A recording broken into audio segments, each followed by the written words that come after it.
The Vikings learned that they would win it. Going off in the red jacket is big Ernie McMillan, an offensive tackle who for 14 years was a mainstay of that offensive line. Will not be today because of a pinched nerve in that neck. What a disappointment that has to be, to play so long for one team and not be in the playoffs. Not only a disappointment to Ernie, but a disappointment to his team as well, because Ernie is one of the best blocking offensive tackles in the league, and you certainly could use him against Jim Marshall. Holly Callan will sing our national anthem. I got butterflies. This is my first playoff game. What about you? My feet are cold. Cold is a state of mind. Remember that throughout the afternoon as we look at our officials. Heberlein, our referee. Lou Palazzi, the umpire. Burl Toller, the headlinesman. Red Cashin, the line judge. The back judge is Don Wedge. The field judge, Tony Scover. And the alternate is Bob Rice. It is a long way from Canton, Ohio to Bloomington, Minnesota. Sergio Albert, number 18, was on that team of free agents and draft choices who played in the Hall of Fame game for the St. Louis Cardinals against the Buffalo Bills. The veterans, you'll recall, were still on strike. Yet Sergio made the football team, and here he is kicking off to Brent McClanahan and Sam McCullum.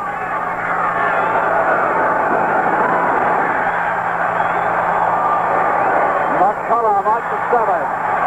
20.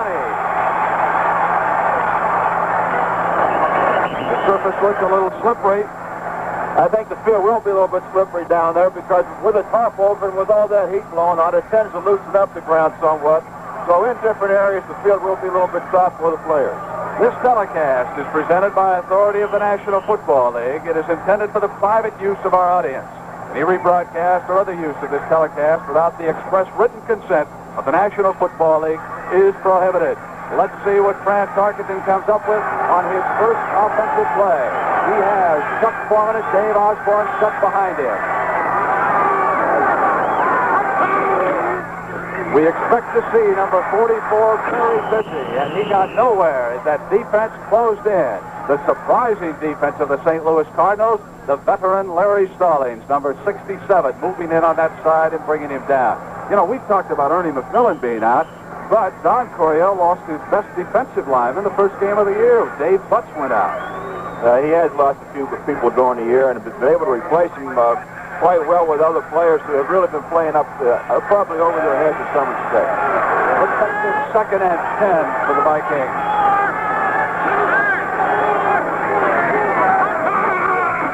Osborne. Workhorse coming off a tremendous season, barreling across the 35-yard line.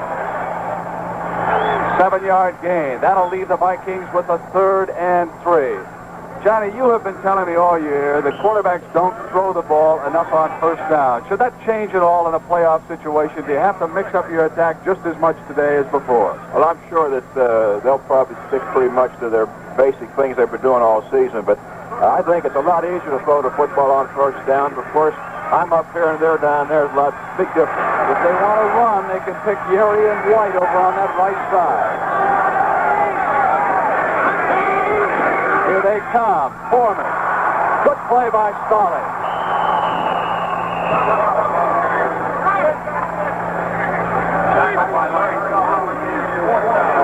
So the linebacker would not be moved out on that play. Jammed it up.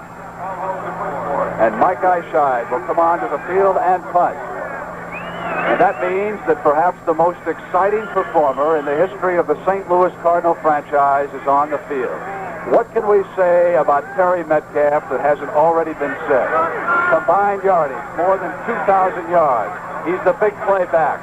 He did not play in the second half of the Cardinals' loss to the Vikings on a Monday night. It was 28-24. Minnesota won that game. Good snap from Kinderline. Metcalf at the 29. 40-yard line. So elusive. He runs under control, John. Tackled by Mike Eyeshide. And a reminder that next Sunday, CBS will bring you the NFC Championship game. Now, the winner of this game will be the home team in that contest. It will either be in St. Louis or here in Bloomington. And, of course, Tomorrow's game between Los Angeles and Washington out on the West Coast will determine who will meet the winner of this game. And now we'll take a look at one of the most exciting offenses in pro football. Excellent field position at the 46 for Jimmy Hart. Goes to a wing formation. Jimmy Otis behind Dobler, number 66. I told you Otis was ready when he came out today without that warm-up jacket on. Brent, you know, both teams have good fullbacks. Otis, of course, Osborne, and neither one of them really get a lot of publicity. I think both of them are consistent football players. If they do their job consistently, and if anything that a football player has to be, that is consistent in his play and also in his thinking. Well, it was a 16-yard return by Metcalf. If you are charting this game, that was a 7-yard run by Otis. Now we'll see what Hart comes up with on a 2nd and 3.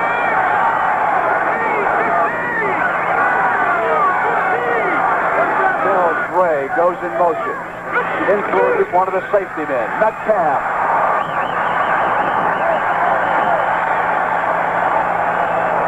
Let's see what they're doing to Alan Page down there in the pit.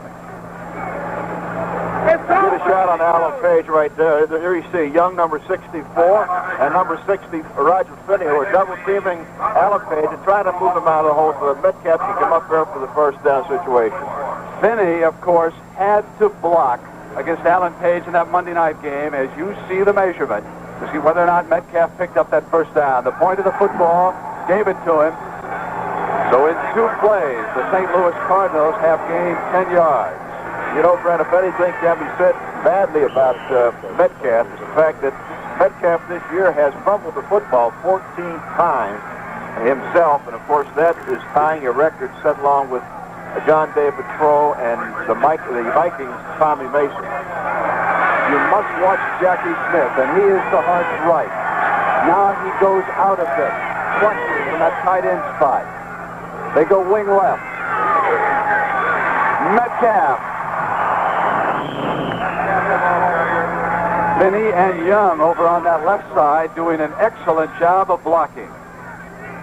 Terry Metcalf going back to the huddle, bothered by an injured toe late in the season. This is a football team that was 7-0 when the year began and beat George Allen's Washington Redskins twice.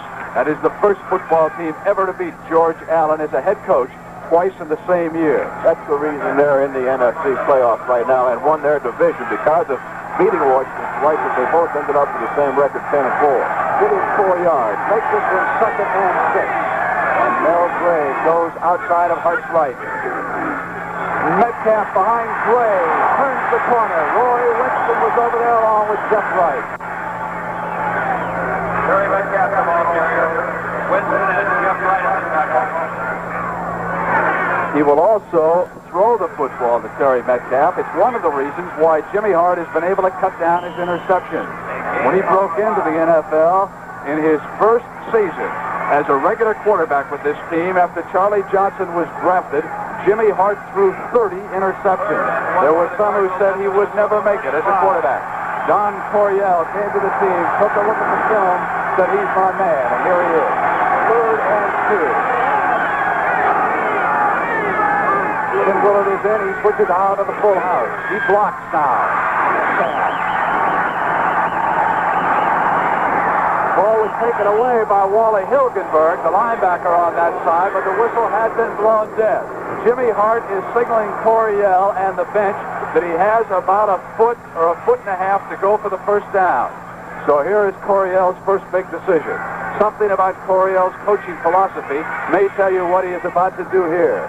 He says if you are meeting a team which has superior personnel, if you are physically outmanned, you cannot go straight down the field. You'll lose for sure. It's like the lobber in tennis trying to beat the guy with a good serve at his own game, or a boxer trying to match punches with a slugger. And here's the first gamble. Willard will switch out of that full house. He will go to the right or to the left. Willard. Defense was there that time. The gamble has failed.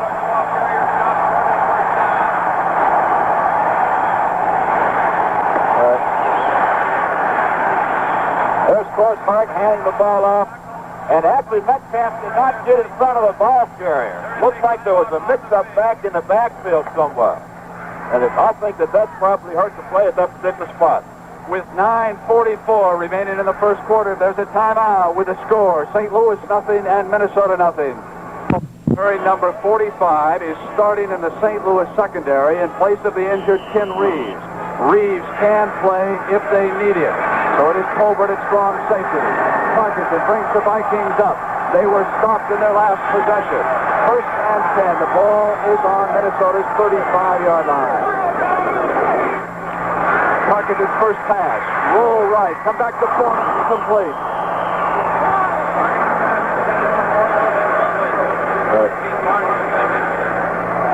Brandy on a little bit of a sprint out to his right. Normally goes right back to Osborne on this play, but then Chuck Foreman comes back off the double wing situation. Has the ball, it's thrown a little bit high. He normally would make catches like that. Actually, the defensive men didn't bother him. He just kind of dropped it. Did you use Lenny Moore in as many offensive sets as they use Chuck Foreman, sometimes on the flank, sometimes at the wing? Now here he is coming out as a flanker on the right side to the bottom of the screen. Lenny was used a lot of times as a runner and as a pass receiver up in the double wing situation, which Chuck was in the last time. Second and 10. Franklin's so good at rolling out of trouble. Incomplete as Lash was attempting to come back. Wide receiver for Northwestern who's done an outstanding job for Minnesota. Second-year pro Jimmy Lash. I am very impressed by the left side of this Cardinal defense, or as Tarkenton looks at it, the right side. Larry Stallings has been coming in there. So has Brooks, number 70, along with number 74, Council Rudolph. Usually, Yeri and White are able to give Francis more time. That time it broke down, and he had to roll back the other way. Council Rudolph waiting for Yeri to come out. Third and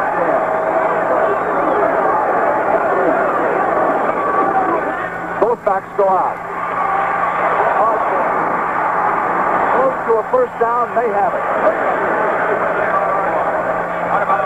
They have to get up to just about the 45-yard line. It will depend on where they spot that football.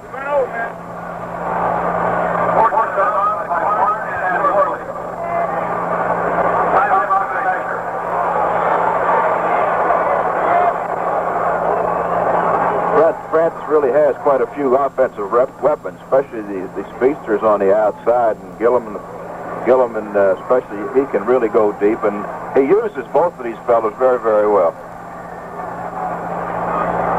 Let's go down to Irv Cross for a comment.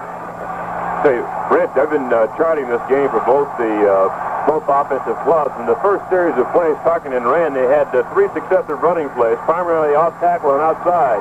The second series of plays, he came back and passed the ball 3 successive times. Twice this week back, Foreman, and once to his wide receiver. So apparently Tarkenton plans to put this ball in the air.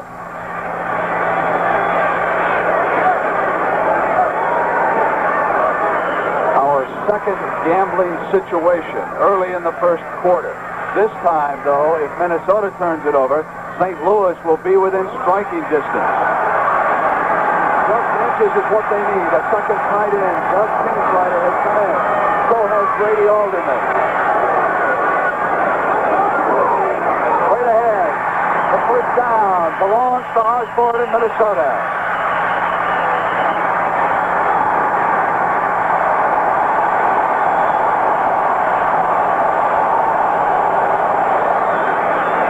Straight up over the middle with Osborne, of course, and it's just jumping right into the hole. No problem at all on that. All he got to do is move that offensive line up and move the defense off there for that amount of yards. I would expect that Randy probably would have snuck that one. Young man grew up in North Dakota. This is down home weather. He gets real tough this time in the middle of summer. First and 10. Tarkenton has a slot formation to his left. Foreman.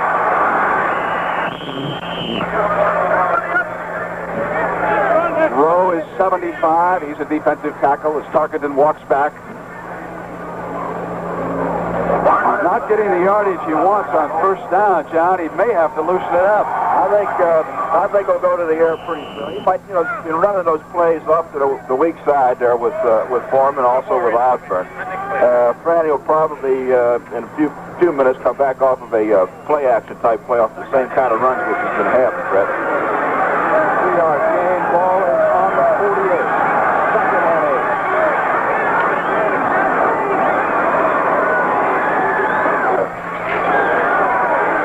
Wants Foreman. First down. Across the 40. And he steps out of bounds. Jimmy Tolbert was the defensive back.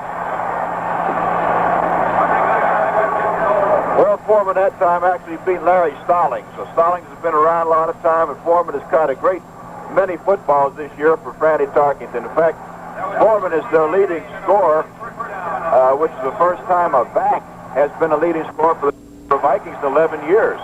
Freddie Cox has been the scorer up until this time. Don Coryell beginning now to be concerned about the way Tarkington is moving the football. Ball is at the St. Louis Cardinals 38-yard line. 8:07 remaining to be played in the first period. No score. Foreman up the middle. Mick Tingelhoff in the middle of that line. One of the most amazing stories in the NFL. A 13-year veteran, free agent from Nebraska. Small center, but he gets the job done because of quickness. He opened the way for that 4-yard gain. Make it 2nd and 6. Vikings are inside St. Louis 35-yard line. There's Tingelhoff going up over the football. They do not have a defensive tackle over his nose. That's what they usually employ in Minnesota. Osborne behind White and Yeri.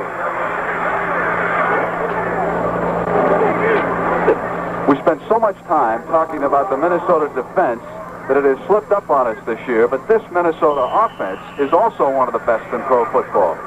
Well, of course, Fran Tarkington has had a spectacular year for Franny. He's thrown the ball for way over 2,000, I think like 2,500 yards. He has like 16 touchdowns, which is just about 4 short of what Jim Hart has. They've been a fine offensive football team coupled with a great defensive football team. 3-yard gain. So it is 3rd and a long 3. He'll throw it. Foreman is open. First down.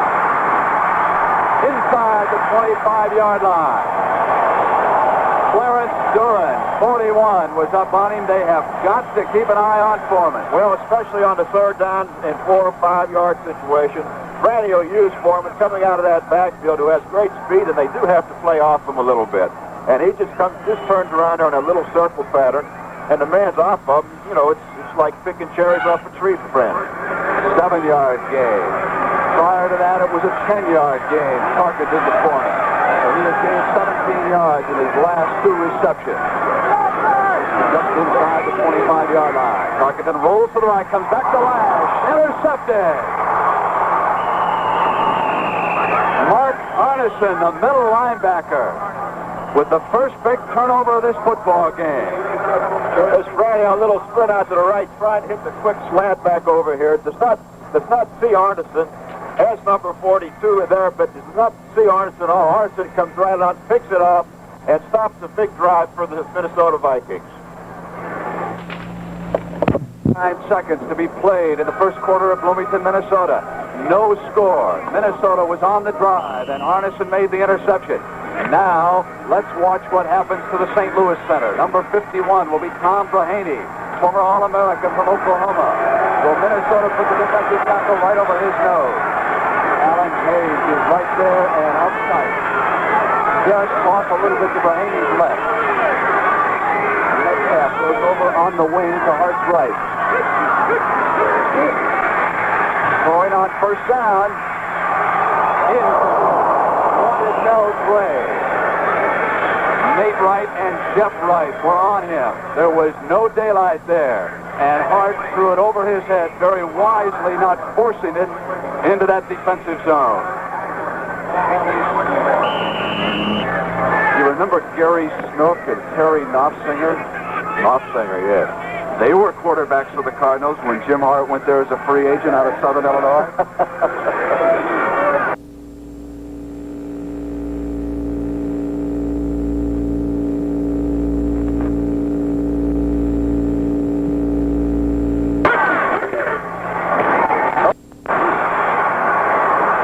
of what the Minnesota team shall play to in the Super Bowl against Miami, and it's first down yardage for Otis. One of the things you're going to see, of course, is the Cardinal line trying to get past Seaman here. And you can see Otis taking the play on a counter play here, and Brahaney doing a great job rolling Seaman out of there, and Otis coming upfield for a sizable gain. And Brent, you're right. You'll see a lot of misdirection plays like this to get Mack out of the middle of that defense. A 12-yard gain for Coryell's Cardinals, giving Jimmy Hart a 1st and 10 up on the 34. This team does not look as though it has playoff jitters. Penalty marker is down on the side, I believe. Complete to Gray. He missed that ball. The ball looked like it was completed out there, Brent, but when he got hit, he could kind of roll right out of his arms. It's a little bit chilly down there for him. I know a lot of guys could say that when you get in this cold weather, they see the ball coming halfway, they start to worry about their hands and they sting a little bit. But it does get cold down there, but it shouldn't be bothersome to them at this particular point because, you know, it's life or death out there at this time. They either win today, if they don't win today, so they can go home and open up the Christmas present. Chuck Everling indicated offside against the St. Louis team. It has been declined, making it 2nd and 10. I'm surprised. 1st and 15. We heard Earl Collins was offside, number 82. He's got great confidence in this defensive unit. J.B. Kane is in now. Goes right back and slumps over on that sideline again.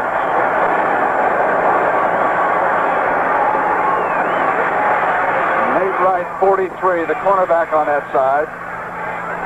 The first quarterback I ever saw with pockets like that in front of his jersey was Don Meredith in 1967. It was only 14 below in Green Bay that day. Well, it looked like to me that Mel Gray might need those pockets more than Hart does. He just dropped 2 of them. You remember that game? Bob Hayes, I think, surrendered about 10 minutes into it.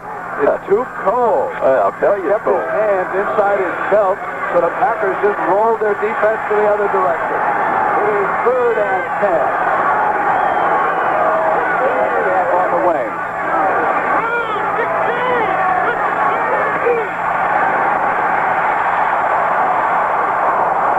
Metcalf, a fantastic catch.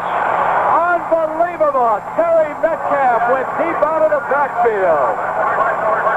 How did he hold on to this ball? Well, here's the first indication.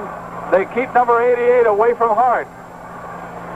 Well, he was stripped up by number 51, Brahaney, that time. As you see him going down at his legs, which knocked Page down. Actually, Page got through and was going after Hart, but Brahaney put the block on Page and enabled Hart to move outside the pocket and get it to Metcalf, who made a great catch. 29-yard gain. Ball is now at the Minnesota 37-yard line, and Jimmy's winging it. Going for the end zone, it's Gray. Incomplete. The duel down there between Jeff Wright, 23, Jackie Wallace, 25, and the receiver, Gray.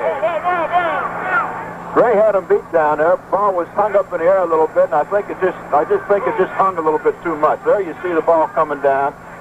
And actually, he almost got up there, got the ball. He was the last one to hit it, but the 2 defenders were right there.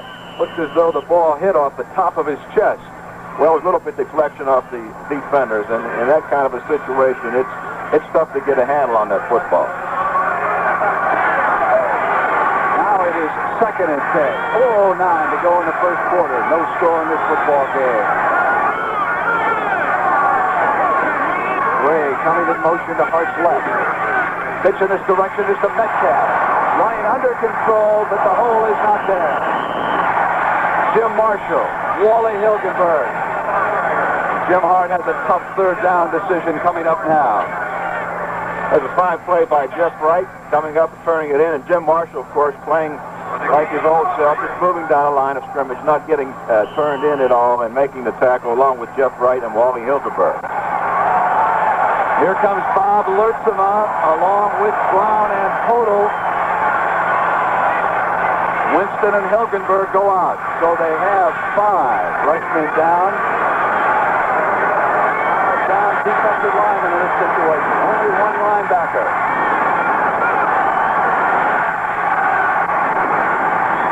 He works them out.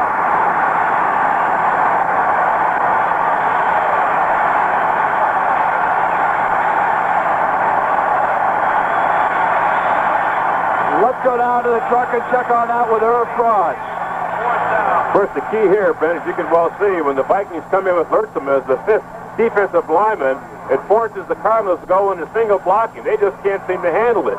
Hart taking the ball here, takes 2 steps in the backfield, and before he knows it, number 75 is right on his back. He has no chance whatsoever to make the delivery. First sack of the game for the Vikings. So a punting situation for Hal Roberts. He is standing back on his own 45-yard line. Larry Stallings, the up back. He's over to pick up the block. Their catch is signaled for. It is Bacon. It's off of Bill Brown down there. That was a live football. It touched Bill Brown. And he went back and fell on it. Terry Miller, 58, was down there. That ball was on a 1-yard line and could have been disastrous for Minnesota had Brown not fallen on the ball after he kicked it. And now it's with the first down, 10 to go on for the Minnesota Vikings on their own 1-yard line. Minnesota Vikings cheerleaders seeming to enjoy this crisp, warm afternoon. And it is warm for these folks here in Bloomington. It's only 22. An important series for Fran Tarkenton. High form. Hey, that's some kind of noise down there in that pit area. There's a little grunting and groaning going on down there. It's a fine blowing out of the defensive Cardinals. The offensive line just blew it out. They picked up 4 yards on that particular play. Right now, Franny Tarkenton is 3 for 5 for 30 yards. Of course, the Cardinals now have 3 first downs and the Vikings 2, Brett. And they're in a kind of a dangerous position down there around their own goal line. But I wouldn't be surprised to see Franny come out and just kind of put that ball up in the air. He threw in this situation against St. Louis on that Monday night. Foreman. They have to get out to the 11-yard line for a first down. He got out to the 9. That'll leave him with a 3rd and 2. Herb, I think you saw something down in the truck. Well, I'm continuing to chart the progress of both of these clubs, Brent, and Tarkenton again is changing the pattern of his play calling. He was running the ball on first down, then throwing the ball. Now he seems to be going back to a running pattern, obviously because of his poor field position here. Well, they can really save field position here with the first down if they... It's not there. Osborne was the ball carrier. Mark Arneson, 57, stepped up in that hole and helped fill it out. He has shown tremendous progress. Look at that defensive play.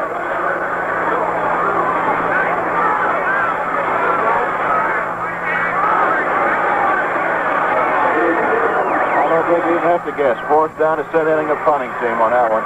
They're a yard short of a first down. I'll tell you, that punt was a great situation. Of course, when Brown kicked the ball down there, he had only the ball on. It was very, very fortunate to get back to it. Now the exciting Terry Metcalf will come deep. Eyeshide must punt this out of his end zone.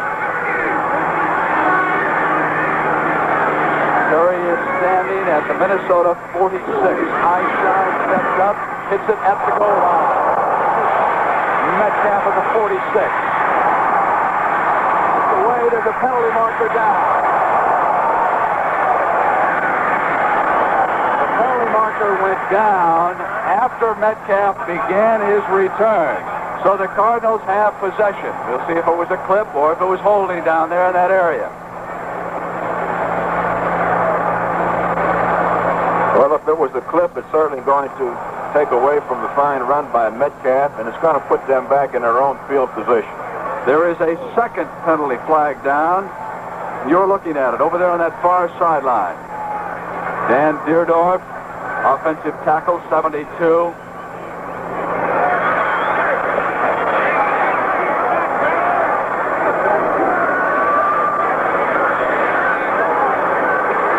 Personal foul against both teams.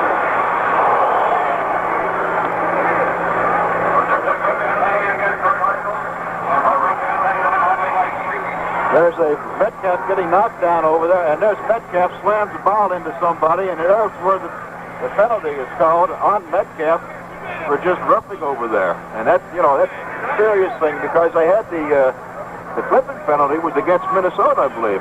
That's the way it was called. Now, I thought he signaled personal foul against Minnesota with his first signal, and then went with the clip against the Cardinals, so they might just spot the ball right there, offset it. Yeah, Brent, I tell you, I have all kinds of monitors down here. We had it on one of our discs down here that apparently what happened in the sequence of penalties there was that the Vikings the Cardinals were penalized originally for clipping, and then as Metcalf ran out of bounds there along the 45-yard line, one of the Viking players piled on, so they were assessed a penalty for a personal foul, offsetting penalty, so the ball goes back to the spot where Metcalf touched the ball. And that is the 46-yard line, Irv. First and 10 for Jimmy Hart. No score. We're inside of 1 minute of the first quarter. Great fake to Otis. Incomplete. Well, it was coming back on just a quick slant to number 82 of the Earl Thomas offense, Earl Thomas, and he was open in his first slot. Apparently, the linebacker was in Jimmy Hart's way at that particular time, so he waited till he cleared the linebacker, and the ball was thrown a little bit behind Earl Thomas. It could have been a tough catch if you make it. Right now, Hart is only 1 out of 5 for 20. Vikings were not fooled that time with that play. Sutherland and Page stayed at home. There's a snap from Hart. You see as he takes the ball from the center, spins out, fakes one way, and comes back with Otis on the other one coming up the middle, which is a trap, and it does not look like the trapper got there as Sutherland came around the block to make the tackle along with Page on Otis. Here is that 5-6 defensive alignment of the Minnesota team. All three linebackers have gone to the sideline. Richard has got the Hart off of his outside. Protection is there. With the intended receiver.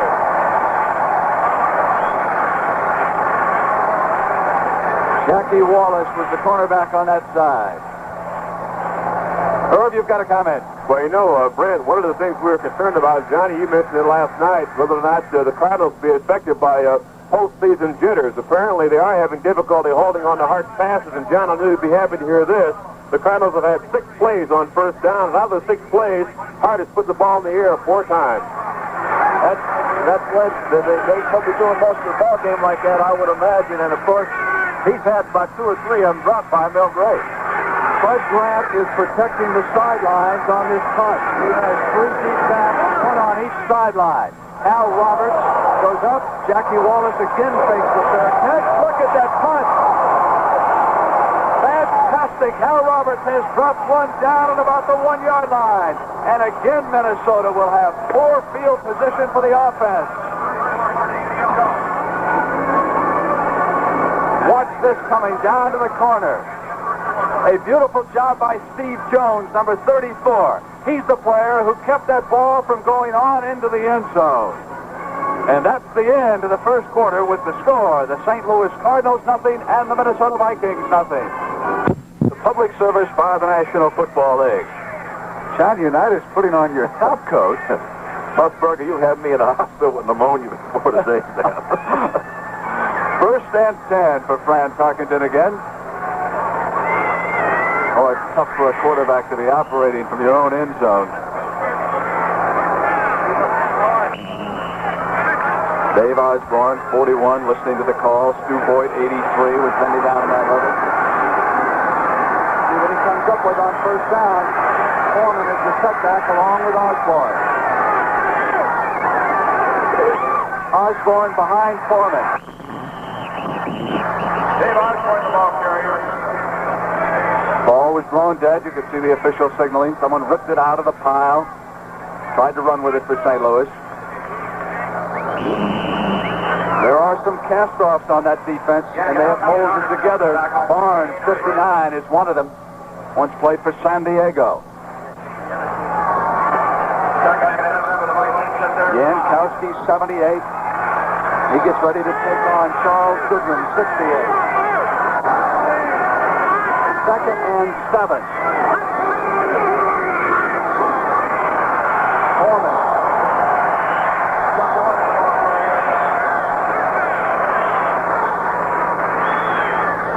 Down this position, you got to stay pretty basic here. The ball carrier, of course, Foreman gets the play. The trap was made by number 66, Neil Sunday, coming across over there. And of course, Foreman just followed him into the line of scrimmage. Osborne right now is 5 carries for 15 yards, and Foreman is 6 for 15 yards. So they're staying pretty basic as far as the running back is concerned. There's this situation after that 5-yard gain.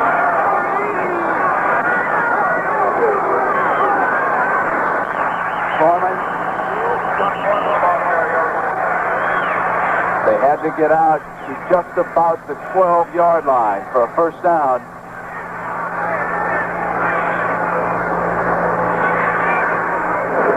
What an all-purpose football player he is. As John Unitas pointed out earlier, he has scored 15 touchdowns this year. Consider that the Minnesota defense has given up only 21 all season long. Foreman just 6 shy. The entire schedule for the Minnesota team.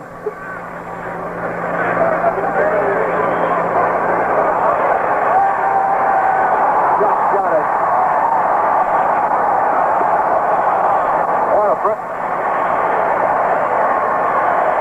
There you can see what he rushed for. Also, of course, caught those 53 passes to break Paul Flatley's record here with Minnesota. Foreman has been their outstanding receiver and actually ball carrier all season long, and is the leading scorer of the Minnesota Vikings. No score in this football game. Just started the second quarter.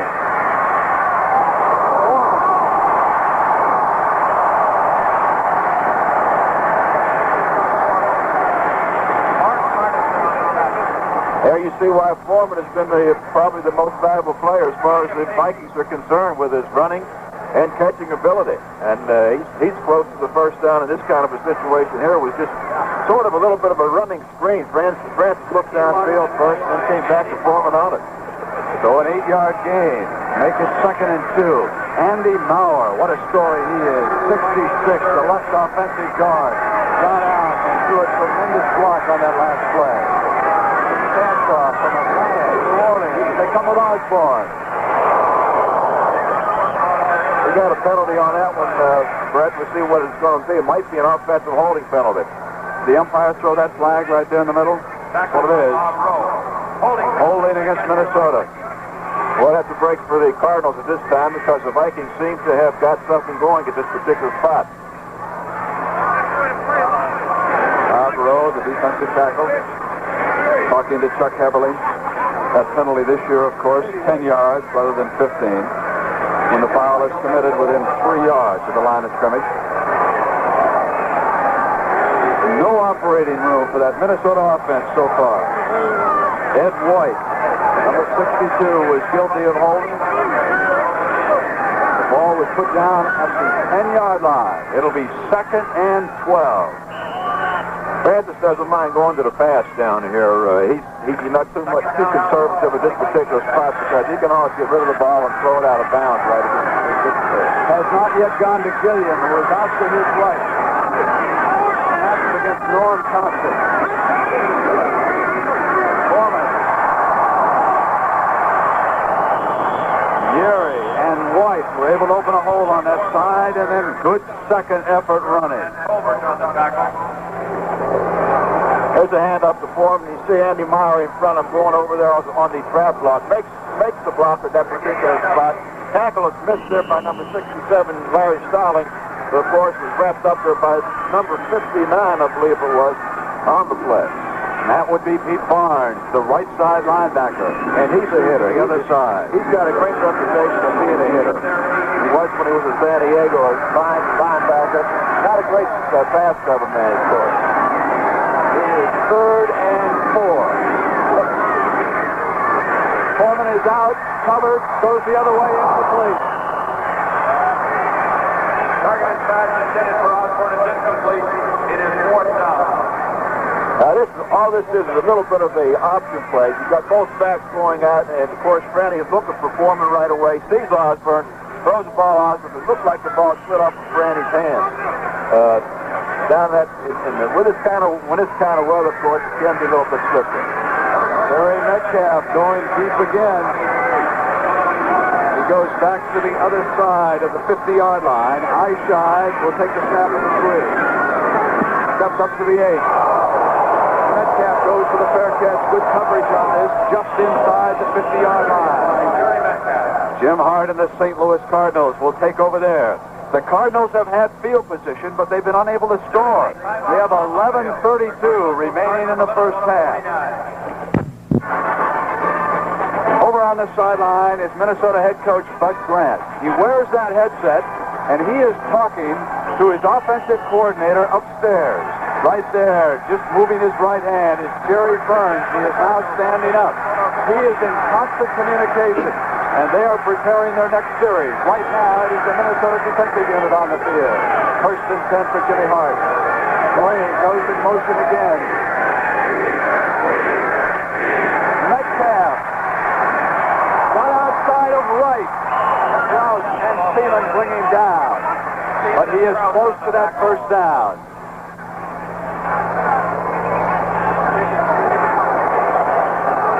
There's a handoff to Metcalf.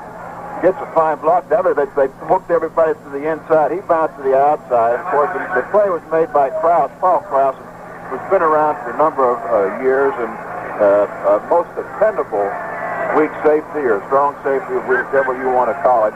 He's been a weak safety most of the time in the ball game. And Metcalf made a great run and lunged for those last 3 yards. I think to pick it up. Herb, how about coming in for a statement?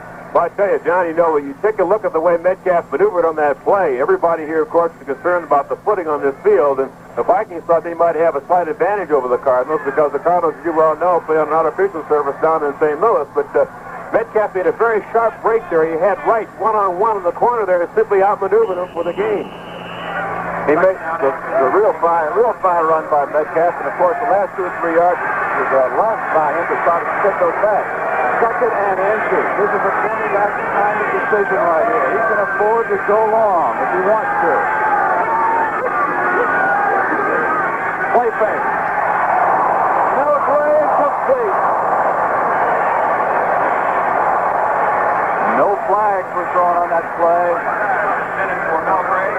Well, this is second down. Just a fake off course up there into Otis on a little off-tackle play. Pittsfield Gray coming in. Of course, the ball was thrown behind him a little bit. And number 23 of the Minnesota Vikings, who was Jeff Wright right in the way of the play. I think he caused Gray to take his eyes off that football. Now Jim can come back and search his first down.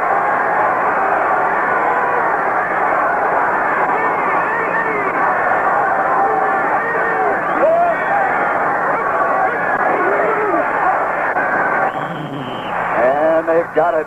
Jimmy Otis. They went to that full house with Kenny Willard in the lineup. Willard now walking toward the sideline, and Coach Don Coryell. What an amazing comeback he's produced this year. Knee surgery about a month and a half ago. Number 20. One of 2 running backs drafted ahead of Gale Sayers back in 1965. Do you remember the other one? No, I don't. Tucker Frederick. Tell me who he is. First and 10 for Hart and the Cardinals. The ball is at the Minnesota 38-yard line. Gray in motion again. Metcalf behind Otis. And Hilgenberg is in. Recovered by Minnesota, I believe. Oh, St. Louis got it back.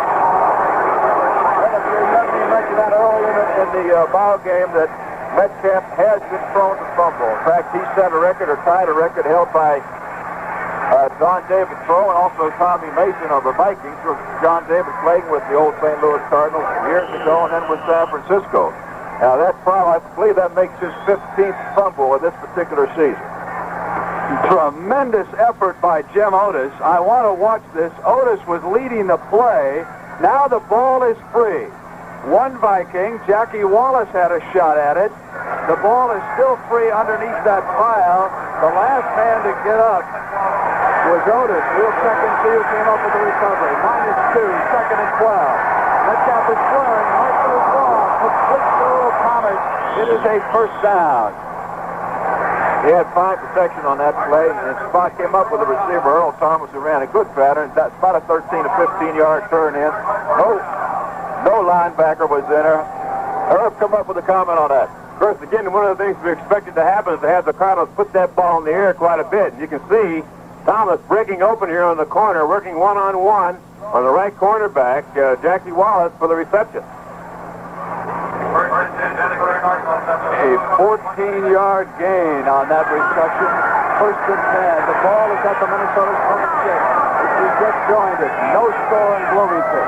8:30 to go in the first half. The Cardinals have dominated. Gray goes in motion to Hart's left. Comes back with Metcalf behind the right side of his offensive line.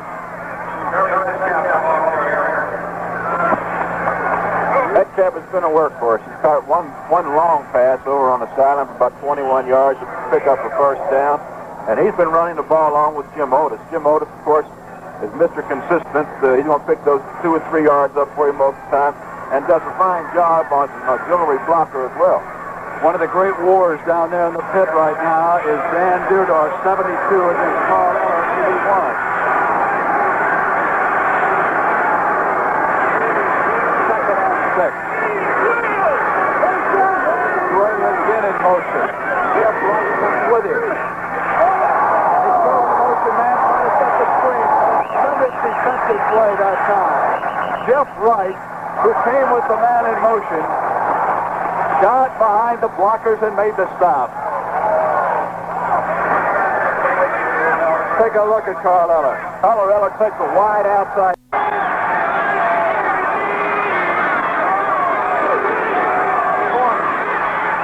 Burrowing for that first down.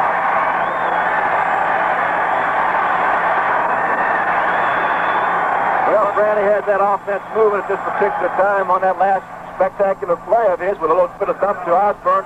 And, of course, the big play being that run of Chuck Foreman back to the outside with some outstanding blocking from Andy Maurer.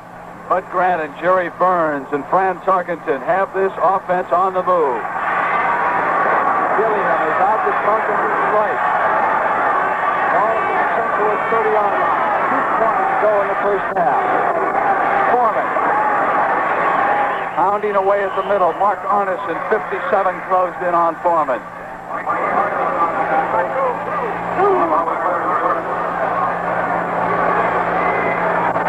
4 yards. It'll be 2nd and 6.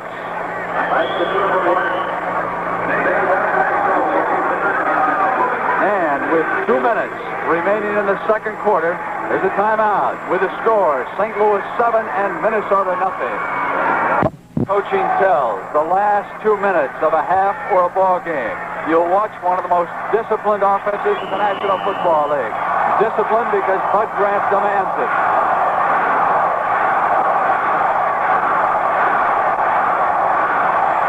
They have the tight end to Tarkenton's right is Stu Boyd. Gilliam is out to his right. Lash is to his left. 2nd and 6. Foreman. 16-yard line. They're going to their strength in their blocking position with Ron Yeri over there, and of course Andy Meyer coming around, opening the hole up for Foreman, who breaks one tackle, and of course breaks to the outside, and is tackled by, who was that tackled? A minute, I can't even see it. That was just good old country football, John Unitas. Clarence Duran. Clarence Duran made that final tackle. The saving tackle because he got by him, it was just towards all over. Foreman has rushed 13 times for 66 yards. Wisely thrown out of bounds. Stallings had stepped up on Osborne. Tarkenton did not want to risk an interception, so he winged it out of bounds. And you know, Brent, at this particular period, I don't believe the outside receivers of the Minnesota Vikings have yet caught a pass. That's exactly right, and it's love to go to Gilliam down here in this corner. This is one of the toughest corners in the NFL. I think you once compared it to playing in Wrigley Field where the Chicago Bears used to play their games. There isn't much room down there back by the end line. You're in very tight quarters, and Gilliam and Tarkenton work this play superbly. Only this time, Gilliam comes to his left. up to his right. 1:17 on that clock.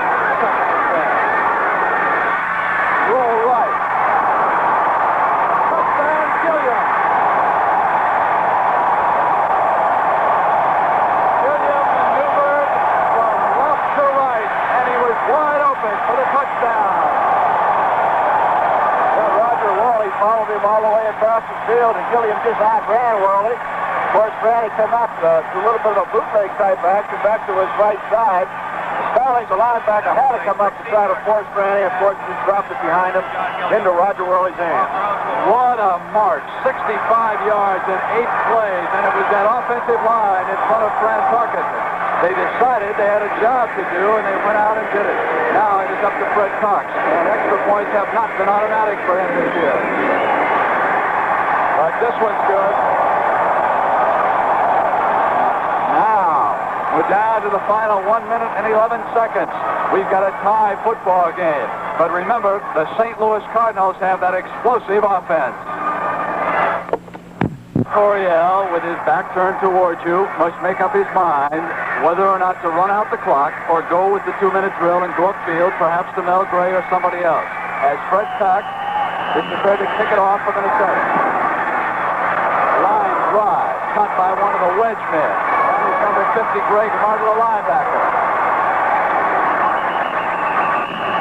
And he lateraled it to Metcalf. Those linebackers don't like to run with the football, especially when they're not used to it, or a tackle, or anybody in that wedge. You know, they'd rather get rid of it and give it to somebody because that ball do draw a crowd.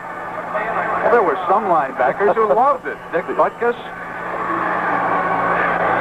Well, in this situation, right at this particular point, would be interesting whether Hart's going to go with a 2-minute offense or was it content to run the ball out, or he gets pretty good field position where he could gain about 20 yards for a field goal, you know.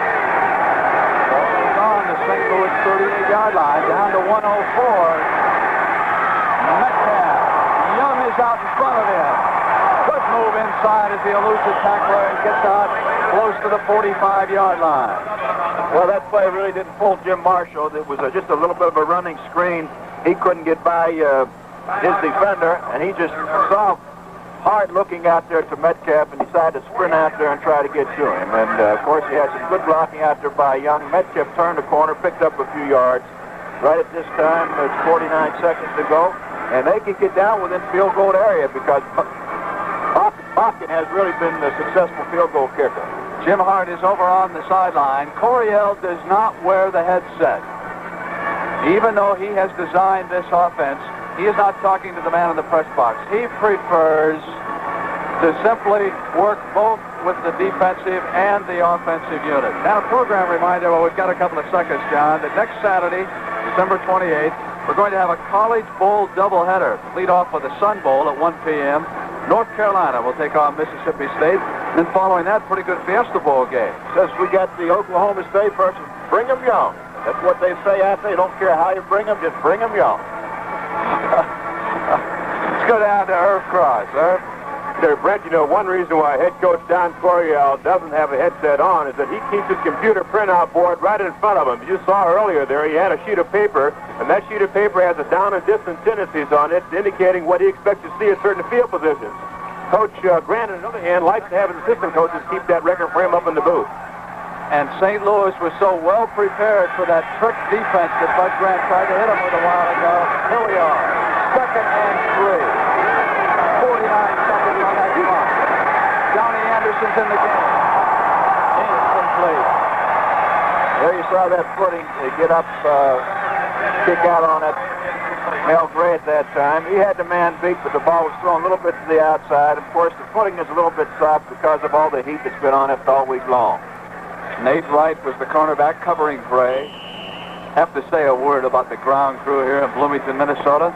What a tremendous job they have done keeping this field thawed out. Fiberglass, foam rubber, tarpaulins, working 12, 15 hours a day. 3rd down and 3.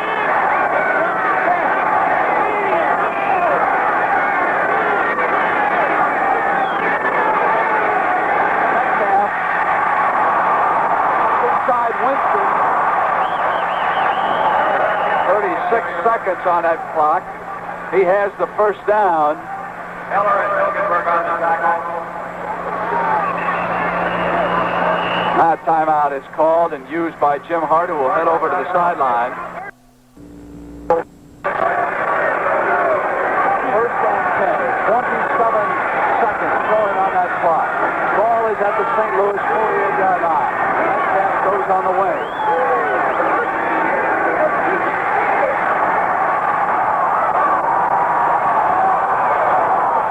Complete over there on that far sideline. Then he was pushed out of bounds. Good enough for the first down. So it was Hart to Thomas. 11 yards and 20 seconds showing on that clock. There's a fine throw and a fine catch by Thomas because the coverage was there. The ball was thrown up high enough where Thomas could get his body in between the ball and the defender and protect the ball with his body, catching the ball, and of course then stepping out of bounds to stop the clock. They are not yet within Jim Bakken's range, at least his range of this year. No, it seems to be picking up more, a few more flurries. Last 20 seconds of the first half. Let's step back.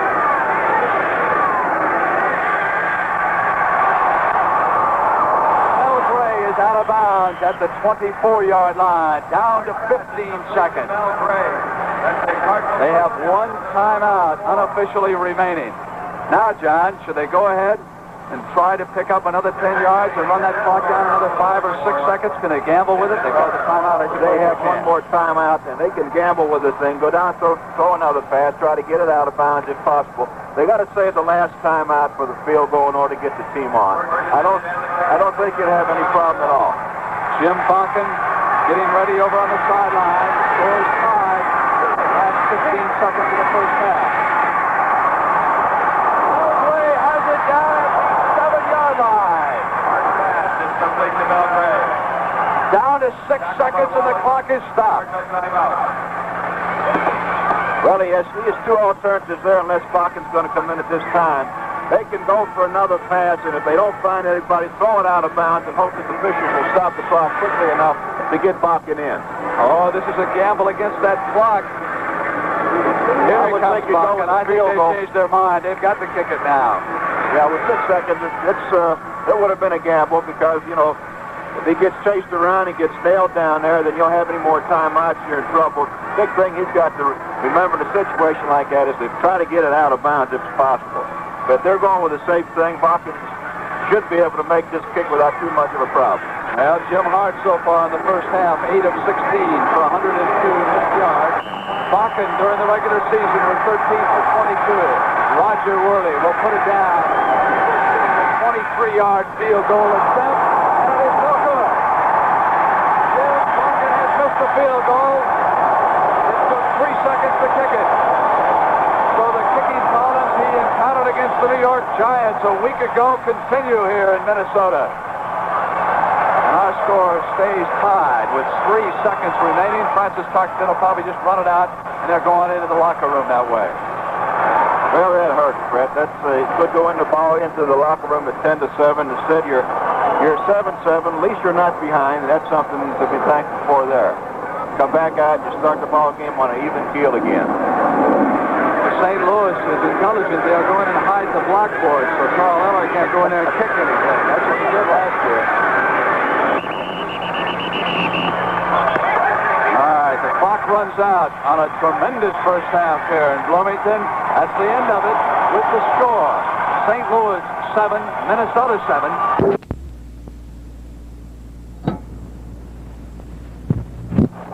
Only 2 men in the history of the NFL have scored more points than that gentleman right there, and you know them both very well, George Blanda and Lou Groza. And a chance to look at Mr. Excitement again. Dory Metcalf. What a catch he made on that 29-yard pass in the first half. If there was any way for him to get it, well, you see, things are against Minnesota right now. Even the wind blew the ball over. Jerry Hammond and Moss are also back deep. Lateral back to Metcalf to the 33. seemed to be that his wedge kind of deserted him once he got the ball. He battled it back, and that was it. And take a look at some of the statistics of the first half. In first downs, St. Louis 3 more than Minnesota. You can see that the Cardinals dominated almost every phase except yards rushing from scrimmage. The difference there was Chuck Foreman. First and 10 for Jimmy Hart. Ball is on his own 33-yard line. Otis back in.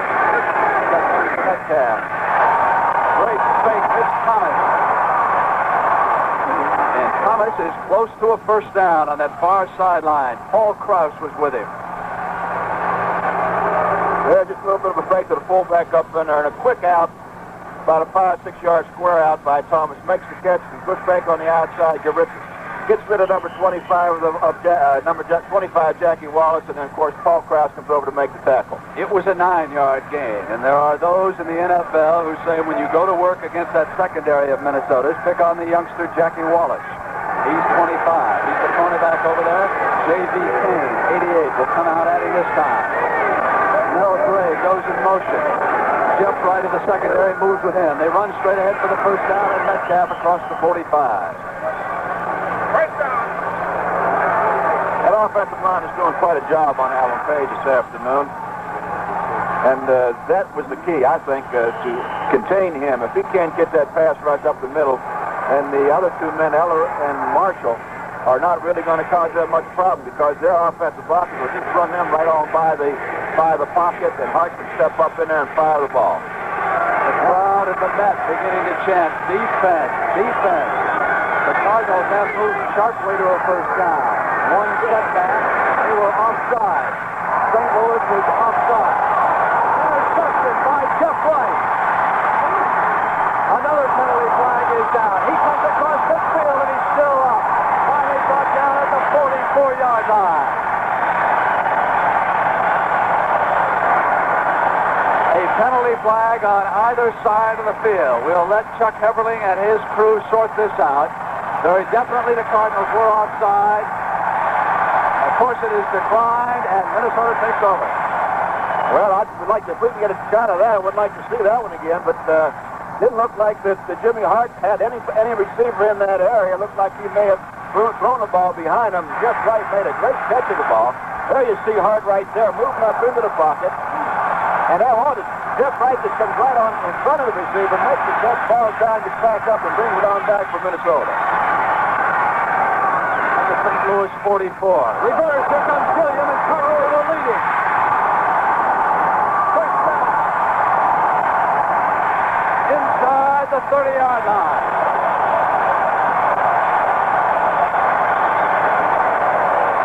So John Gilliam takes the handoff from Chuck Foreman coming the other way, and Fran Tarkenton goes to work. Franny threw a block on Pete Barnes, who jumped over top of Franny and actually made the tackle, number 59. On Gilliam coming around. If the play was set up really for the defensive end, was just pursuing on the pull by the guard and just didn't contain it all. A 15-yard gain down to the 28-yard line. That turnover looming so big. Osborne and Ozzie has room behind Yeri and White. Mark Arneson, 57, stepped up there, made the tackle. Handoff to Osborne, of course, is Mr. Consistent for the Vikings. Number 62 of the Viking offense Very is important. going off the field at this particular point. It looked like a sore leg. That's Ed White. And what a job he's done down there in the pit. And he did a tremendous block on the last one. Number 64 now must take over. He'll be working against Brooks. Well, right at this time, Brent, that Tarkenton is just kind of concentrating his offense over on Milt Sunday, who was in there now for Ed White, and of course Ron Yeri, who's a tremendous blocker. There you see the snap into Franny's hands, a little handoff right to Foreman. You see the blocking, of course, over on that side by Yeri and Sunday, who do a tremendous job. You heard the referee, Chuck Heberling, tell us that number 68 is a tight end. No, he's not. There's confusion. They take him out. Now they try to get an end back over here on this side. Jimmy Lag, he's got to get the play off. He does. Washington will just roll out of bounds with it. You don't see that happen very often with the Minnesota Vikings. They were confused.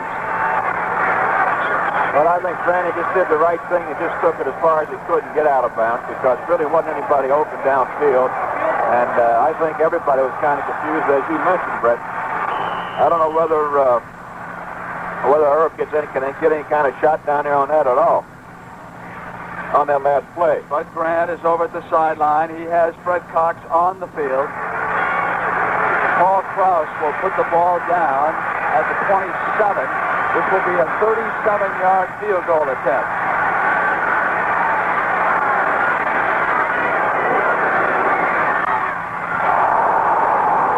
Is down. There was a penalty flag thrown.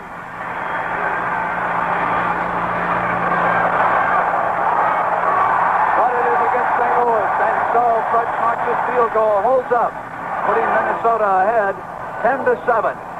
We have 11:29 to play in the third quarter, and the key was the turnover. The interception by Jeff Wright, and Minnesota moves up by 3. Standing back at his own 5-yard line, he's flanked by Gary Hammond on his left, and Eddie Moss on his right. Picks it off. And it's back to Metcalf. 25. 29-yard line where the ball will be spotted. John, Minnesota had a tremendous opportunity that time to really put St. Louis in the hole. After an interception, had they been able to come down there and get the touchdown following that, St. Louis might have come out with its heads down. But now that the Vikings made that mistake on third down, settled for the field goal, St. Louis might feel that they're really still in this contest. Well, I don't see any reason why they should feel different than that, Brent, because they are still in the contest. It's only 3 points. It's just in the third quarter. First pitch to Jimmy Hart. He has Metcalf on the wing. Otis finds Dobler. He slips as he tried to turn the corner.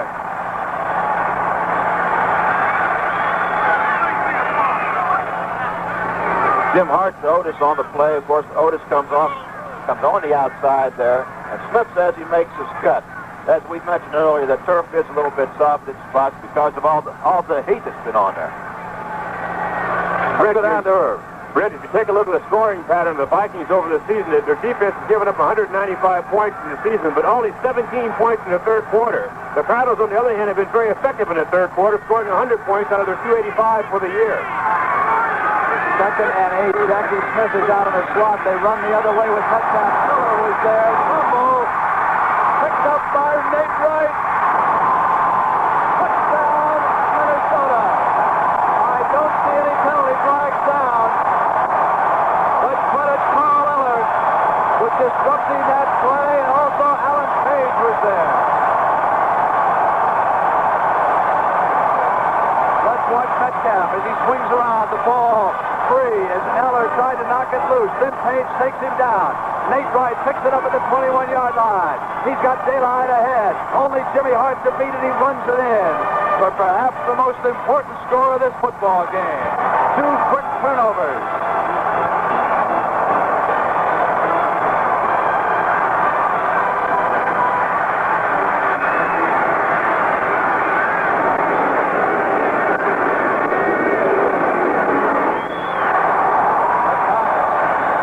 The extra point.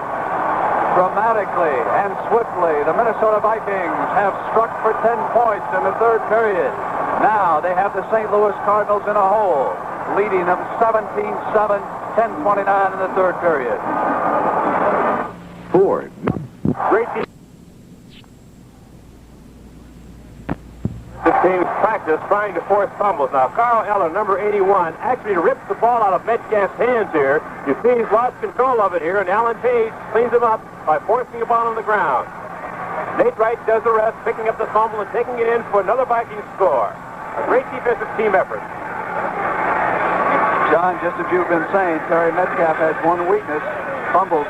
And if we were able to get a real close-up shot of him carrying that ball, you'll notice that at no time does he have his hand over the end of the ball, but rather in the center of it, which does not give him real good position. All right, here he comes again. 25, 30, out to the 35-yard line.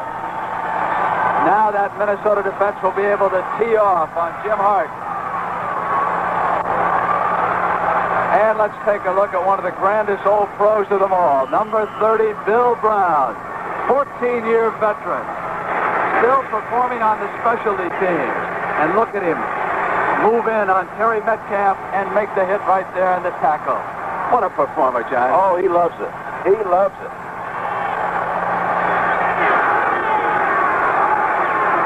Ball is at the St. Louis 35. Here comes the rush. Marshall was in. They drop it off to Metcalf. Young throws the block.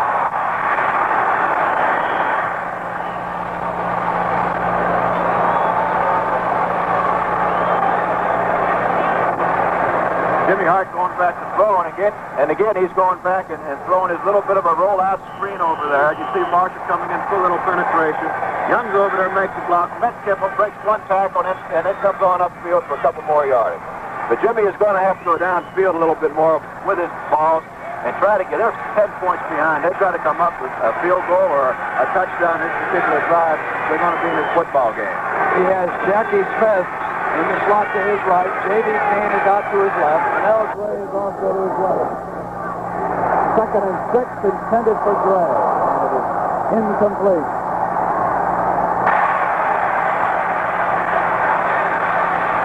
I'm very surprised. That's J.B. Kane. Check that. He's not too happy. He thought he had that catch made. And he tells his pitcher and says, no, it's there's Mr. Official. I think you blew it. There's the pass thrown. Looked like he caught it, but from up here, even with the camera down there, it's hard to tell.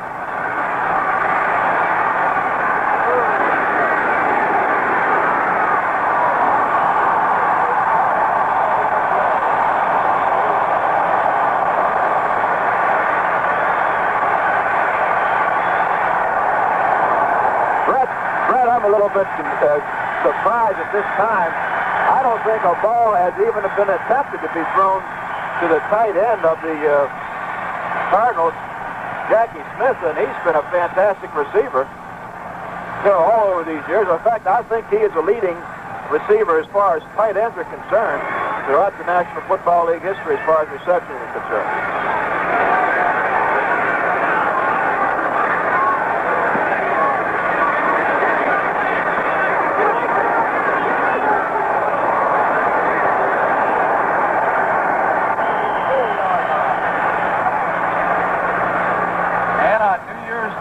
CBS will bring you the Cotton Bowl game from Dallas with Penn State taking on Southwest Conference champion Baylor.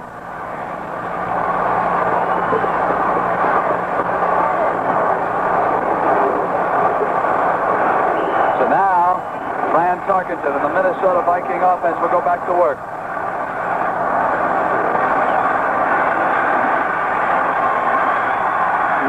.13 to play in the third quarter.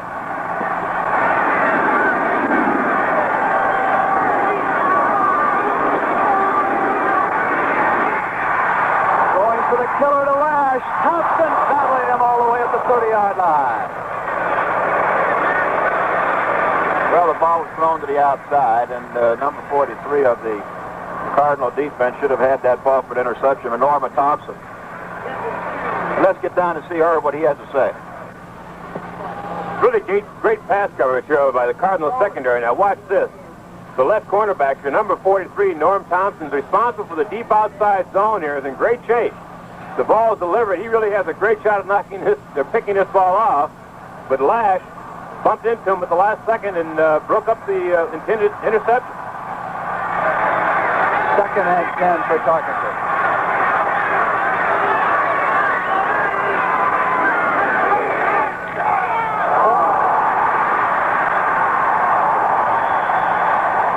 What a football player.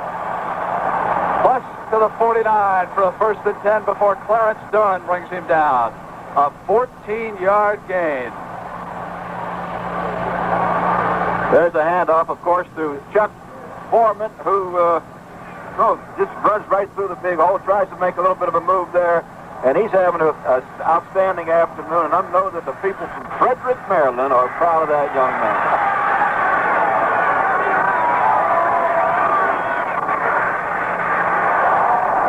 Going long, William over there, but he's out of bounds. The official is ruling incomplete. I think Franny threw that ball with everything he had.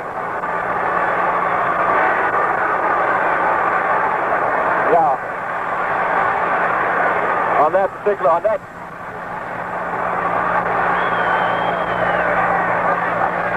You can see his feet are out right there. Left one.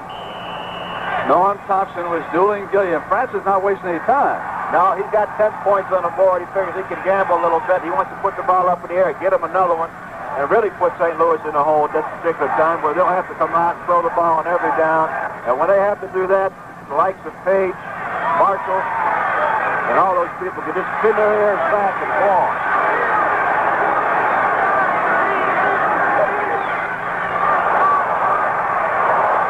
Two boys to tight end.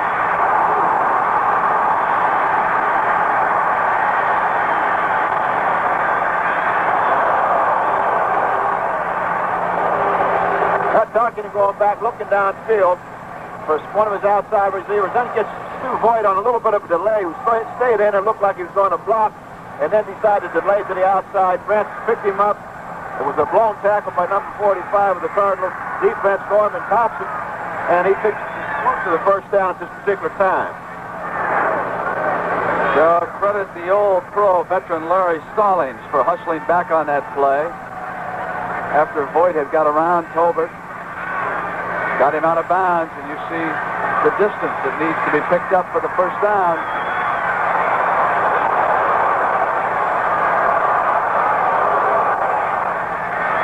Kingsrider, 89, and Grady Alderman, 67. Into the offensive lineup for Fran.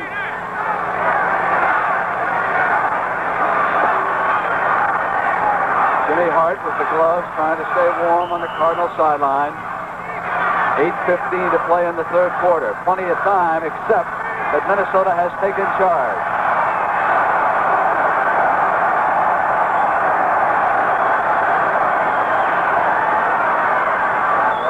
Just inches.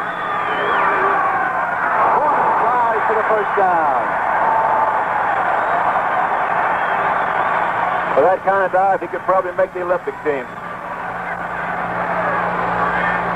It's just a short yardage situation, and Foreman following.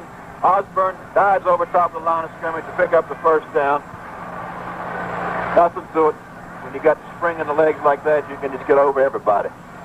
Nothing to it, right? Is there anything Chuck Foreman can't do on a football field? Well, if there is, I haven't seen it. Lash and Gilliam are back in the game. 1st and 10. Osborne flares to the right again. They're going downfield. But Gilliam touchdown.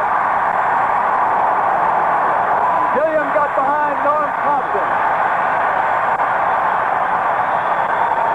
Brent's going to sit back. He's going to throw that deep pass 3 times now. And Thompson was caught snapping. He just caught sitting still. Gilliam had no move at all. Just ran right on by him. Brent hung the ball up there. And now it's a different ball game, 23-7. And the St. Louis Cardinals are in the hole. A 38-yard touchdown pass as we watch it again. Tarkenton to Gilliam. A year ago, this was one of the most explosive combinations in the NFL. A little quieter this year, but not today. 2 touchdowns on that combination, and Fred Cox ready to have the extra point. No good. Boy, are they having trouble with extra points around the league this year. Well, they sure are. I don't know whether moving that ball back has hurt it at all or not, moving those goalposts back there. But they have had trouble with extra points and also field goals. For points, John, so far this year, Bud Cox has missed 7, hit 32 of 39. He didn't miss a single one last year for the Vikings.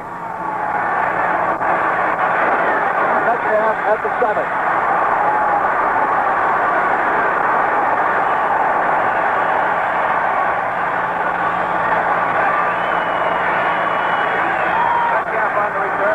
Rookie linebacker Freddie McNeil made the stop after that 22-yard return by Terry. It's going to be tough for that Cardinal offensive line to hold them out. Well, you know, they've got to come back. They've got to get 3 touchdowns, and the Vikings know this, and they're just going to pin their ears back and just come as hard and fast as they can get to him.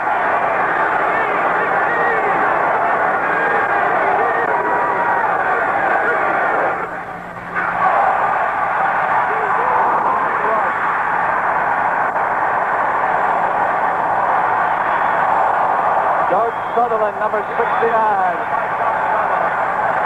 Let's watch Jimmy Hart. Sutherland, of course, has replaced the injured Gary Larson in this defensive line.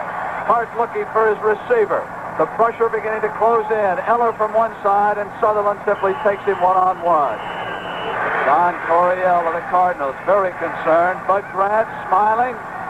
Up on top, he can afford it. It's 23-7.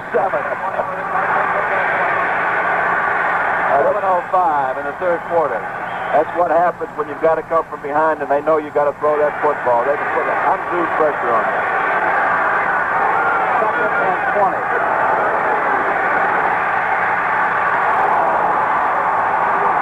Marshall from behind, hitting as he released. A very smart play by Jimmy Hart, I thought, throwing the ball over everybody's head and out of bounds. Jimmy gets the pressure from the inside. He gets chased out of pocket. There you see Eller coming on the inside. He does not get blocked, and Jimmy stays to the outside, and that just lets the ball go. Marshall comes behind, picks him up. Very smart play by Jimmy Hart. Wally Hilgenberg, the outside linebacker, was back on that coverage. We can watch this defense operate now. Roy Winston, number 60, Jeff Seaman. He's going with all 3 linebackers on this 3rd and 20.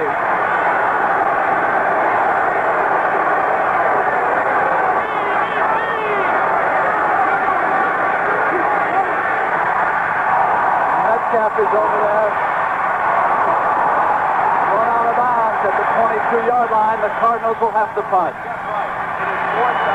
At this time, Brent, the Vikings have sacked Jimmy Hart 2 times for minus 16 yards, and that is just the 18th time throughout the whole season that the St. Louis Cardinals quarterback has been sacked. Marshall, of course, was working against Roger Finney. That's the side where McMillan played on that Monday night game. Minnesota won down in St. Louis by a score of 28-24. Here, it was a close contest until an intercepted pass, and then Nate Wright scooped up a fumble and ran it in for a touchdown. So it is 23-7. Hal Roberts got this one up in the air. Vikings will let it roll dead. It is down by St. Louis on the 40-yard line of Minnesota.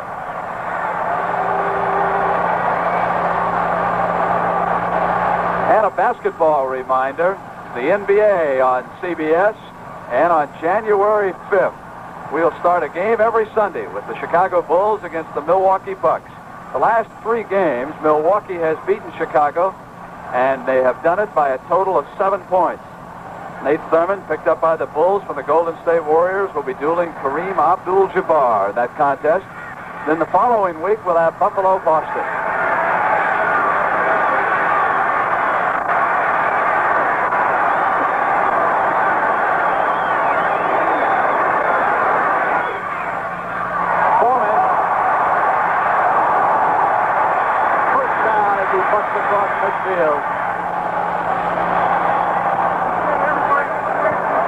They've been hurting the St. Louis Cardinals with that little bit of a counterplay. You see the guard folding one way and Chuck Foreman going the other way, the back going the opposite of Foreman, and defense seems to be keen, of course, on that guard. It's just an off-key play. Normally, if the guard folds one way, the defense will go, and he comes back against the grain with a runner, and he's out there all by himself.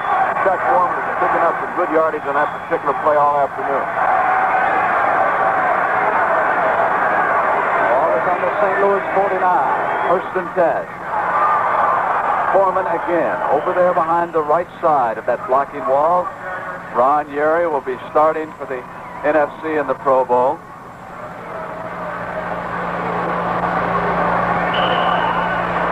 Second and 7 after that 3-yard gain. Counsel Rudolph has had his hands full working against Ron Yeri. Made that stop. Chuck Foreman this afternoon, Brent has picked up 101 yards so far. And he still has the whole fourth quarter and part of the third to go. They set him on a wing. Got a holding penalty. I don't know who was on, but Ed White was in the area when the flag was thrown.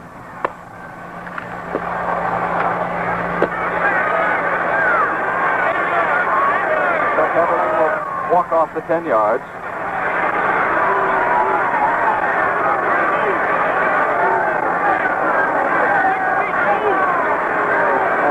That White will be holding.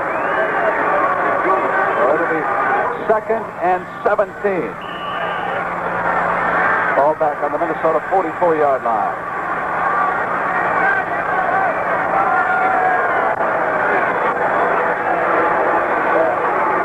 They certainly have not thrown the ball in the direction of Roger Worley. They've been going more toward Norm Thompson's side.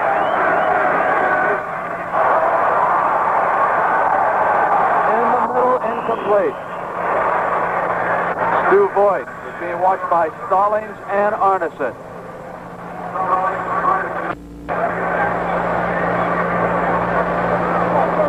If that ball had been up a little bit higher, I think Franny may have had to make a tackle because Arneson was back in there and Stallings as well may have been able to pick that ball off. Tarkington right now is 8 for 16 for 110 yards. And 1 touchdown, I believe. 2 touchdowns. Both of them to Gilliam. Let's go down to Crush. I tell you, Brent, you wondered why both quarterbacks hadn't been featuring their tight ends in passing situations. Both the Vikings and the Cardinals have been running an awful lot of plays off tackle, particularly strong side, which means that tight end has to block. This time, Tarkington rolls left. Watch Gilliam intercepted by Roger Worley. Back to the 49-yard line. And that's why they haven't been thrown at Worley. He's a tremendous athlete. I think France didn't want to give him a day off completely, so he's going to test him out. He may not come back to him after this particular play. It's a little bit of a sprint out to his left side.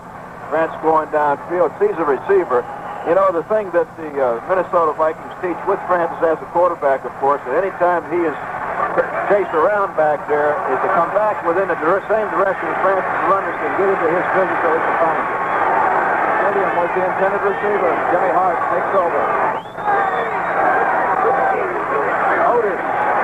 Alan Page has it. Secret of Alan Page is that tremendous quickness. Sometimes when you see him blocked, he'll just soften up. And then, if the quarterback doesn't get rid of the ball, he'll roll off that block and hit him. I can't remember a defensive lineman who has ever been any quicker than Alan Page.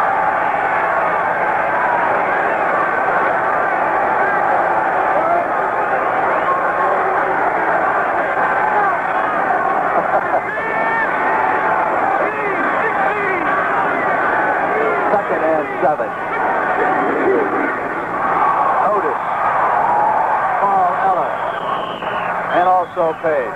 You were laughing probably because you just remembered Gino Marchetti's going to jump all over you when you get back home. So how do you let him get away with that? Yeah, but you said it, I did. 3rd and 2. Let's take a look at Allen. 1-on-1 against Young. He's not too strong, is he? He just kind of flipped him over and said, I don't believe I'm going to let you get me this play.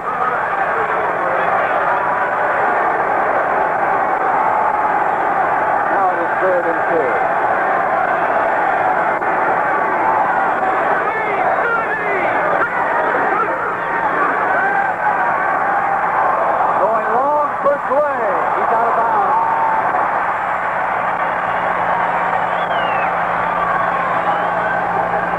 Now's the time where you really have to get tough. You got to keep this offensive line up course, now they're going to have to kick the football, but you really got to start talking them, get them going. We can to think of something. John, would you have gone long at that situation? But I don't really think he wanted to go long. I think he was looking over to his short left side for that quick slant man coming in. But he happened to be covered, so he went to his alternate receiver, which happened to be Gray down the sideline.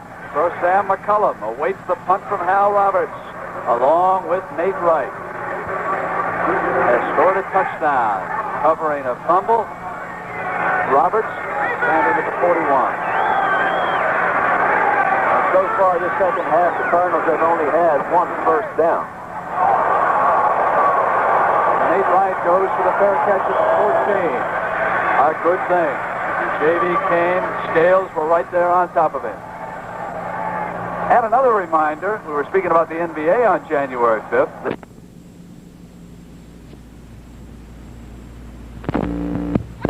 The will return for 2 hours every Sunday, and they've got a tremendous lineup of events on that first Sunday, John. They're going to feature the United States versus Hungary boxing matches, the World Series of auto racing with the midget cars, and the women's Triple Crown of golf from Australia, Sunday, January 5th at 1 p.m. Eastern Time. And after that, the NBA. All on CBS starting January 5th. Tarkenton brings the Vikings to the line of scrimmage. First and 10. 3:12 showing on that clock. Osborne. 4 times. Dave Osborne has gained 96 or 98 yards, but he has been unable to reach the 100-yard mark. What a tough football player he is. He actually believes that he's better now than he used to be. He says he sees things better as a running back. Well, with his course experience, I think that's true. As long as he can retain a resiliency in his body and his legs keep them in good physical condition, he can play that football game.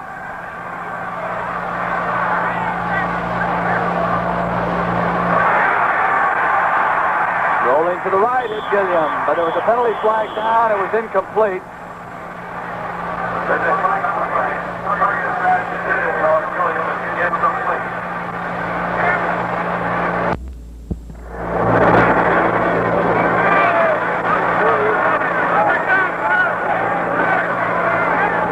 Yep. Illegal forward pass.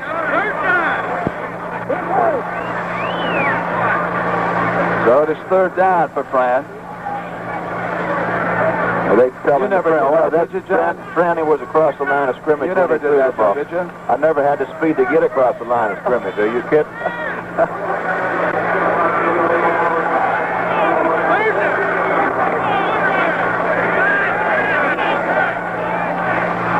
Third and 11. The ball is back on the 14. Bob Rowe down in the defensive line for the Cardinals. Osborne's open. I'm sure Franny appreciated you telling him that, and he went right through him. He does follow instructions very well. Just short of the first quarter. All right, second and 1.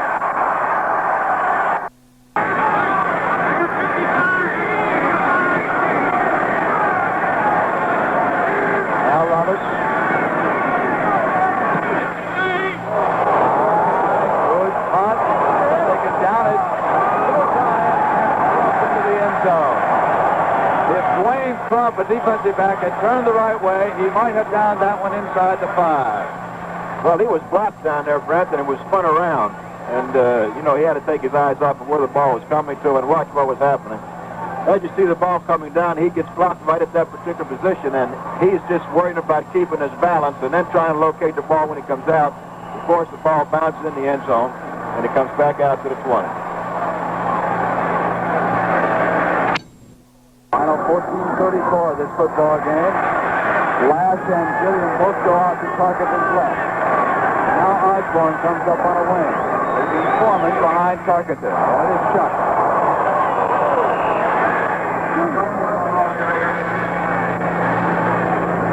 Ed White, who was shaken up earlier in the game, is back in there at that guard spot 62.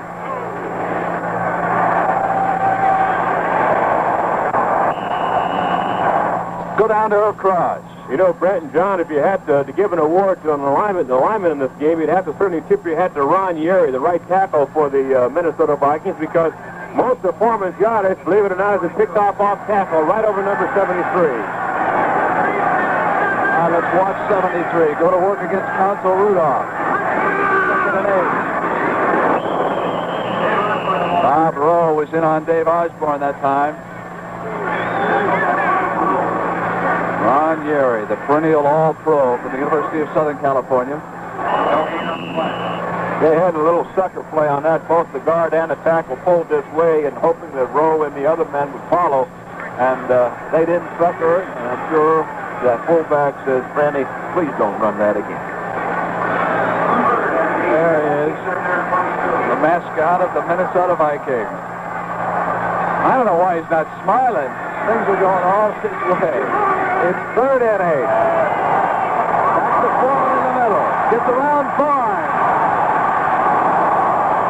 Out to the 42-yard line.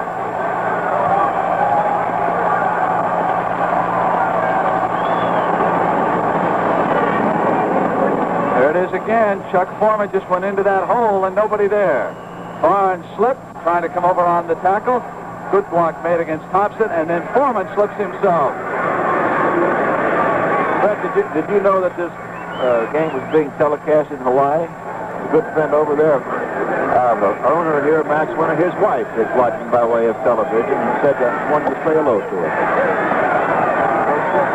The ball is at the 41-yard line. Osborne straight ahead.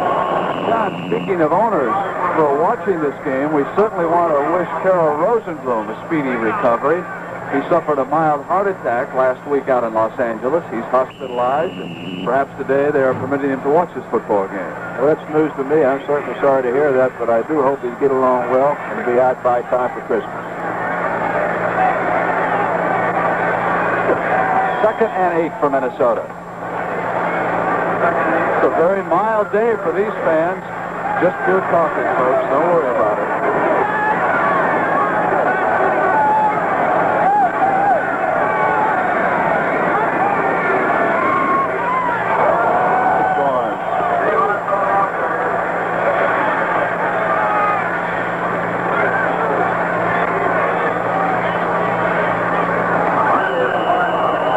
Imagine the players from Washington and Los Angeles are watching this game this afternoon. Tomorrow they'll get it on out at the Coliseum. And the fans in attendance will not be wearing headgear like that.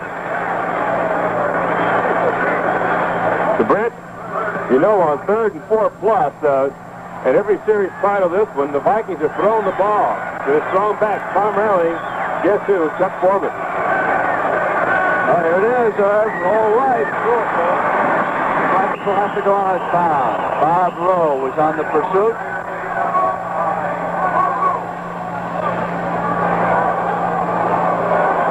Yeah, I just kind of marvel at Francis. He's been around for, 14 years, I guess, playing football. And he's been, I don't think he's ever been out of a football game with any type of injury. I think he's played in every one at the Minnesota Vikings and, of course, the New York Giants, where he was before, after being with the Vikings and the Giants and back with one of Norm Van Brocken's funny deals. He's been very, very durable all years, and all these years I've always heard people say, he's going to get his, he's going to get hit. No one has seemed to get him anything yet. Metcalf awaiting the punt from Mike Ishad. Oh, they came close to blocking that one. Close to the 10-yard line. I think that time Terry Metcalf should have gone ahead and made the catch.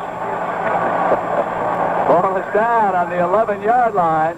We've got 10:44 to go, and the St. Louis Cardinals need something in a hurry. Metcalf on that last punt, he's up about on the 15-yard line. And anytime that ball's going to hit around on the 20-yard line, he should make that reception call for the fair catch. As it is, the ball never is going to get back into that end zone with all his men down there. 1st and 10 for the Cardinals at the 11-yard line.